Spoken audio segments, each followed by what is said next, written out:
Handing out food, blankets, and clothing has been part of the American military mission in Afghanistan and Iraq since the beginning of the two wars. But charity now comes with a price. Soldiers of the 161 Cavalry Squadron in Zormat, Afghanistan, are giving out blankets and coats only to Afghan men who first have their fingerprints scanned, their photographs taken, and their names, ages, and other details entered into a database.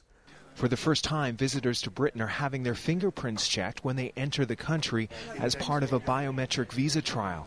Air passengers from Sierra Leone are the first to be screened using the new system at London's Gatwick Airport. The Parliament buildings around the world have been protected by our technology. Major Hollywood blockbusters, for example, iRobot, featuring Will Smith, many years ago, was actually featuring our FB300 door lock, which goes to show that the technology has not only been around for a few years, but it's been accepted.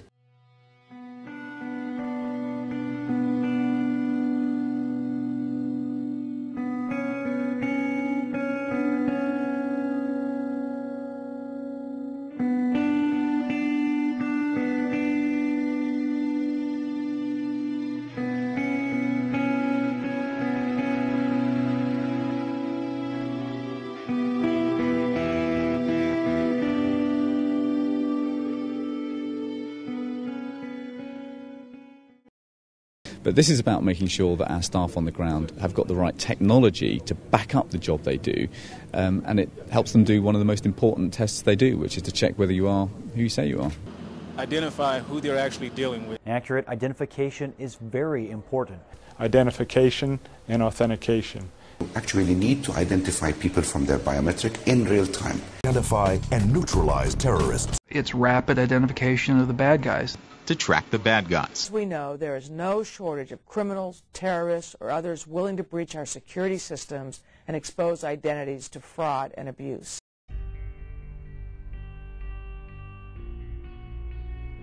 Specifically with biometrics, especially because it's so closely connected to issues of security, it's more of a socio-cultural reasons that are determining particular frames being used as opposed to particular others.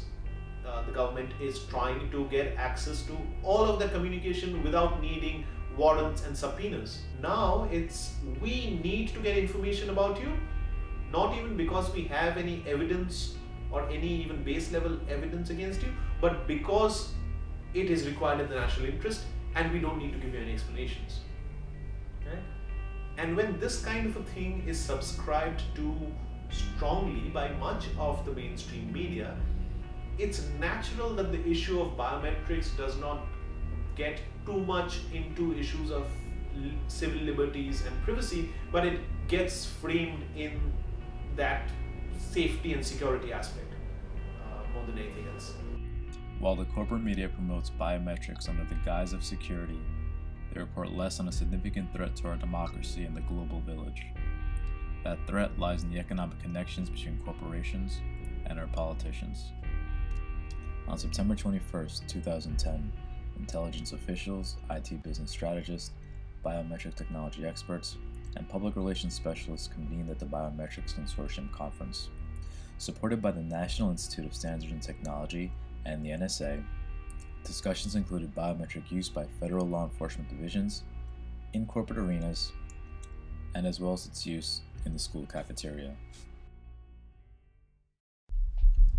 Although biometrics is not widely diffused in the US, governments and corporations are pushing for its adoption. Lockheed Martin, a global security company, is currently developing and refining their biometric technologies.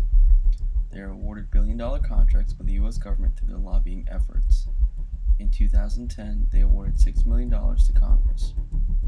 Ike Skelton, chairman of the House Committee on Armed Services, received $44,000 from Lockheed Martin. Howard McKean, who also serves on the committee, received $51,000. The committee is responsible for defense policy and military operations. Meanwhile, several $1,000s were given to Benny Thompson, Gabrielle Giffords, and Charles Schumer, who co-sponsored House Referendum 2200, H.R. 2028, and Senate Bill 1490.